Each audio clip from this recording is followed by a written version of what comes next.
perspective on why I'm staying away from gold and how long for. That's right, guys.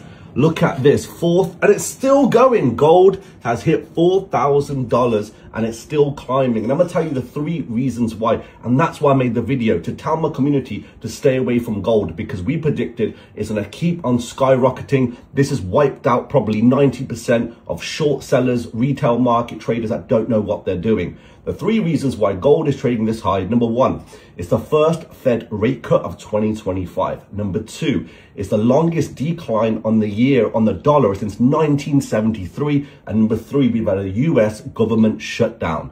Now, there's no previous price action here, so we're going to have to wait for gold to stop its rallying, potentially use $4,000 as the next level of support, and I'll be sharing my views on my community, just like I have in that video, trying to warn people about its next move. Exciting times ahead, guys. If you want my market updates, click on the link in the bio.